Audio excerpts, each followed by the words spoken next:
Tua Tagovailoa. You're right about changing the culture. Let's hear directly from McDaniel and from Bradley Chubb, one of the players on a defense that was dubbed soft by Jordan Brooks after the loss to Green Bay last November. Here they both are, McDaniel and Chubb, on changing the culture in Miami.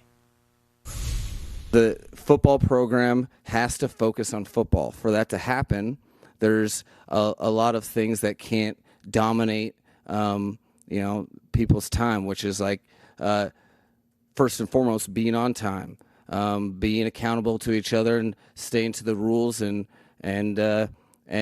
not or feeling very open as a team that, hey, it's okay to call someone out when they deserve to be called out, and for those people it's okay to be called out as long as you change your behavior. I'm gonna say last year we was lying, honestly. Point blank period. We felt it. You know what I mean? We put our toe in the water, but we didn't dive all the way in. We didn't get all the way there with each other. You know what I mean?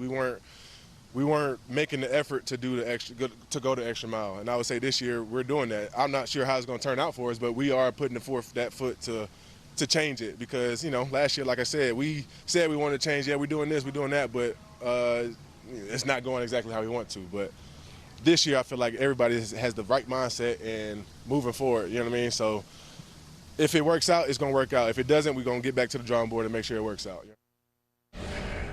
Yeah, I don't know. The fact that it's just been talk and talk and talk. Oh, and we're doing things a little differently in the off season. Well, that doesn't tell me anything. I will not believe that anything has changed until the results change. Because how do you suddenly become, and this is to your point from earlier, Mike McDaniel has a certain vibe. He's going to show up and start, like, breaking stuff and calling out Tua in front of the team. He's going to start treating Tua the way Brian Flores did. I don't think so. I don't think that's how it's going to work. Once you've been in a place long enough, that's who you are. You can't change into something. First of all, you can't change into something you're not. And second of all, they're not going to take it credibly. That all of a sudden Mike McDaniel, this like ultra chill guy who's cool and gets along with everybody, and he's going to show up and he's going to be Belichick. It just doesn't work that way. They're trying to change coaches without changing coaches. Like, they're trying to do it. None of it. It just, to me, and I don't know how the season's going to go, and that's part of the fun of it. But if I had to pick one team that I thought was most likely to fail this year, the Dolphins would be probably the team that I would select. Yeah, and I think some of the stuff that McDaniel mentioned, being accountable and being on time, aren't those day one issues? Don't you hear coaches talk about that from the beginning? Yeah, a lot of the videos that teams put out, you'll have the coach saying, "Hey, here are my rules. I just want you to be on time. I want you to celebrate each other, and I want us to do this. And if we can do those things, I don't have a bunch of rules, but those are the basics." That is a basic thing. And so it sounds like it got, not that it got out of hand, but it never was under control ever. Maybe some guys are on time. Maybe some guys walk in a couple of minutes late, and it was never called out. And now to try to address it in year 3 or year 4 for Mike McDaniel. It's tough. It's tough to pull that off when you didn't deal with it on day one. Yeah, and at a certain point, you make yourself look bad by explaining to everybody that we're going to do things differently. You've allowed this to happen. You're the one that put in a program that has failed so far. They've given you another chance, but it's your fault. You're the reason. You haven't instilled the accountability. You haven't instilled the toughness. You haven't instilled the mindset. And we're constantly trying to find something that isn't in you. And so look, there's only 32 of these jobs. There's only 32 people who can ever be wired to be NFL head coaches. And there's no shame in it. Some guys who become NFL head coaches find out, as does everyone else, that maybe they shouldn't be head coaches.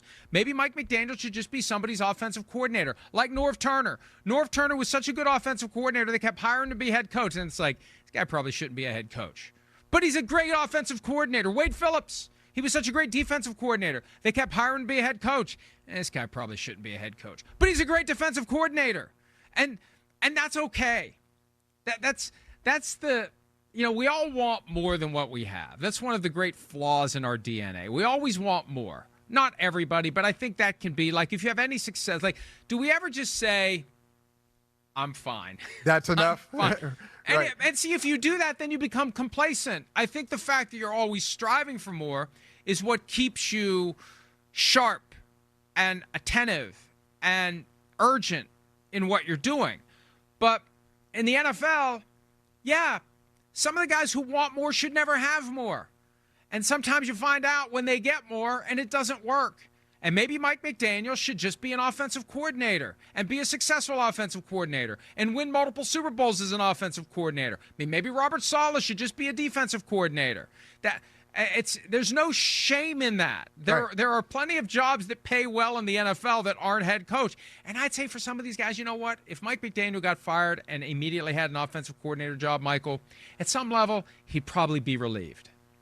Yeah, you said only 32 head coaching jobs, only 32 OCs as well. So that's a pretty valuable position. But I want to be fair, and I don't want to put it all on Mike McDaniel, because if you talk about the culture changing, that some of that is on your leadership.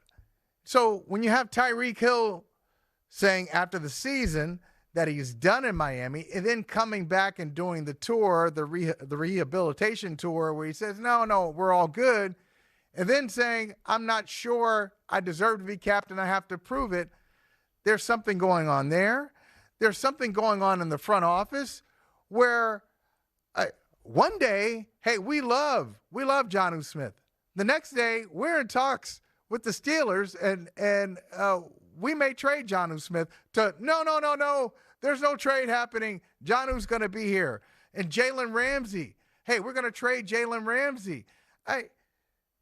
Something it's beyond not being on time and not being accountable. Something is going on with the entire organization that doesn't pass the smell test. Something's not right there.